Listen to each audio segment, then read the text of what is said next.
Georgia woman accuses son of murdering his father.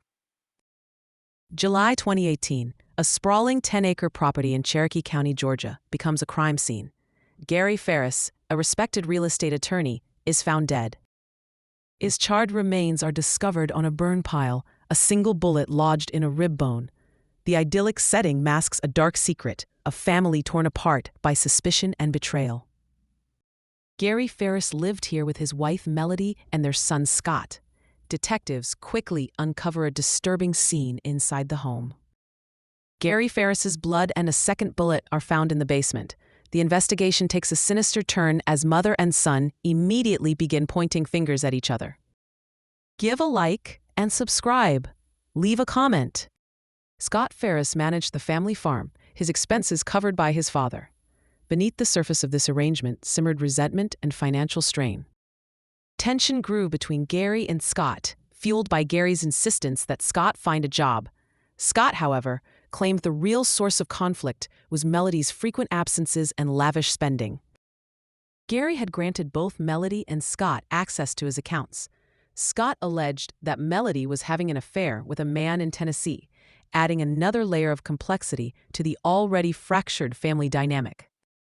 June 2019, a year after Gary's death, Melody Farris is arrested for his murder. The investigation had meticulously pieced together a web of deceit and suspicion. The defense argued that Scott, due to his size and physical capabilities, was more likely to have moved the body. But prosecutors believed Melody was home when Gary was killed, placing her at the center of the crime. Phone records revealed a crucial piece of evidence. Gary's cell phone moved to the burn pile and back while Melody was at home, a detail that cast a long shadow over her claims of innocence. October 2024. The trial begins, a spectacle of accusations and counter-accusations. The courtroom becomes a battleground for truth, or at least competing versions of it. Prosecutors argued that Melody wanted Gary dead to cash in on his assets and start a new life with her lover. The defense countered, claiming the blood trail was from a dog bite, a harmless explanation for a damning piece of evidence. They also argued it was physically impossible for Melody to move the body on her own. The defense then shifted the focus to Scott, suggesting he had a financial motive and wanted the property for himself. Scott testified, vehemently denying any involvement in his father's murder. Rusty Barton, Melody's lover, took the stand, revealing details of their relationship and a crucial phone call. 3 of Melody's own children testified against her, their words painting a picture of a manipulative and deceitful woman. Lindsay Harris presented phone records, meticulously tracking the movement of Gary's cell phone. Amanda, another daughter, testified in support of her mother, a lone voice of defense amidst a chorus of condemnation. After 3 days of deliberation, the jury was deadlocked. But on November 4, 2024, they reached a verdict. Melody was found guilty on all counts. At her sentencing, Melody made a shocking accusation. She claimed Scott had killed his father. Melody insisted that Scott wanted the farm and had set her up to take the fall. Scott vehemently denied the accusations, maintaining that Melody was the killer. Melody was sentenced to life in prison with the possibility of parole after 30 years. In an exclusive interview with 48 Hours, she continued to proclaim her innocence. Melody claimed she saw Scott near the burn pile the morning before the body was found. She also alleged that Scott planted the bullet in the basement to frame her. Scott maintained that Melody was the only one who wanted Gary dead. He denied driving his truck near the burn pile and knowing anything about the bullet. Investigators, however, had ruled Scott out as a suspect. Melody insisted that Scott wanted the property to be his, a motive for murder. Scott claimed that Melody was trying to ruin their lives, a desperate attempt to deflect blame. The truth remained elusive, buried beneath layers of lies and conflicting accounts. Detective Daniel Hayes responded to the initial call about a body in a burn pile. The victim was soon identified as Gary Farris. Gary and Melody had been married for 38 years and had 4 children. Scott managed the farm and lived in an apartment above the barn. Melody said the last time she saw Gary alive was on July 3rd. Scott claimed he saw his father at lunch on the same day. Scott noticed a strange glow in the distance on the night of July 3rd. The next day, July 4th, both Scott and Melody said they didn't encounter Gary. On July 5th, Melody realized Gary was missing. Scott then made the gruesome discovery of bones in the burn pile. A bullet was found lodged in Gary's rib. Investigators searched the house, barn, and pond for further evidence. A shotgun was found in the house, and other guns and ammunition were found in the barn. Melody and Scott both tested negative for accelerants. Scott mentioned that a pistol was missing from the basement. He also found it odd that his mother had his father's wallet. Melody told Hayes there had been tension between Gary and Scott. Scott, in turn, pointed the finger of suspicion at his mother. Hayes asked Melody if she was having an affair, and she denied it. Gary's blood and a second bullet were found in the basement, further complicating the investigation. Hayes asked Melody if she had anything to do with Gary's death, and she again said no. But in Melody's purse, Hayes found birth control and a credit card with another man's name on it. The credit card was in the name of Roy Barton, later identified as Rusty Barton. Rusty Barton was a farm equipment salesman from Tennessee. Melody and Rusty had become intimate in 2014. Investigators soon learned that Rusty was Melody's lover. Melody admitted she loved Rusty, but claimed she was not in love with him. Investigators found evidence that Melody and Rusty were researching wedding bands. Scott said Melody and Rusty's love affair was the world's worst-kept secret.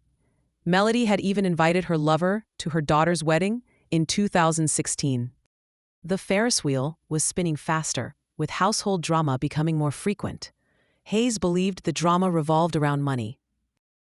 Gary had always been generous toward his children. Melody claimed the children were taking advantage of their father's wealth. Chris had been stealing money. Gary gave Scott spending money for working on the farm. Melody said Scott would not do anything and was always playing golf and going to the lake. Scott said he was there to help his father with the farm. Scott said Melody would leave for weeks at a time and spend thousands of dollars out of the account. Gary confronted Melody about her spending. Melody said she had a debit card with Gary's name on it and was free to use it however she wanted to. Melody and Rusty were in constant communication. Rusty told investigators that Melody had said Gary is in the burn pile, a chilling statement that would later haunt her. Detectives questioned how Melody got Gary's body to the burn pile. Hayes considered that Melody used the tractor or RTV. Blood was found on the tractor and RTV. Hayes also considered that Melody rolled Gary down to the burn pile. There was no blood discovered going from the house to the burn pile. The case took more than 5 years to bring to trial. 3 of the children believed their mother murdered their father. Gary and Melody's youngest child, Amanda, believed in Melody's innocence. Prosecutors said Melody wanted Gary dead so she could cash in on his assets and live with Rusty Barton. They argued that Gary and Melody got into a fight in the kitchen and Melody shot him. Defense attorneys attacked the prosecution's claims and said there was a harmless explanation for the blood drops. They argued that Melody's size made it impossible for her to move the body. The defense raised questions about the murder weapon. They offered up Scott as an alternative suspect. The defense argued that Scott tried to draw attention away from him from the beginning. Scott testified that he did not murder his father. Melody said Scott's testimony was an act. The defense pointed out that Scott was the only person on the farm physically capable of moving Gary's body. Rusty Barton testified about his relationship with Melody and the incriminating call. Barton changed his story about when the call happened. Prosecutors said Barton was trying to help Melody. Chris, Emily, and Scott testified against Melody. Melody said her children were trying to pin their father's murder on her for money. Lindsay Harris testified about the movement of Gary Farris's cell phone. Amanda testified in support of her mother. The defense questioned the accuracy of Harris's findings. Prosecutors said the only person home was Melody. The defense tried to demonstrate how difficult it would be for someone Melody's size to get her husband onto the burn pile. The jury got the case on October 30, 2024. After 3 days of deliberations, the jury sent a note to the judge saying they were deadlocked. Melody Farris was found guilty on all 5 counts against her. Jurors said the cell phone evidence convinced them of Melody's guilt. Scott and some members of the Farris family were relieved by the verdict. Melody accused Scott of being the real killer at her sentencing. Melody was sentenced to life in prison with the possibility of parole after 30 years, a life sentence for a crime she continues to deny. Melody told her story exclusively to 48 Hours. She said she didn't do it and knew who did. Melody claimed Scott wanted the property to be his. Melody said she had seen Scott come from the burn pile. A said Melody had not told him that. Melody said Gary had made it very well known that Scott needed to get a job. Scott said Gary never issued an ultimatum that he get a job. Melody will be eligible for parole in 2054. Scott said Melody needs to stop with the lies and just come clean. Scott said he still hasn't been able to figure out why she would do this. The mystery of Gary Farris's murder remains, a dark stain on a family forever fractured by suspicion and betrayal. The truth, perhaps, will never fully emerge from the ashes of the burn pile.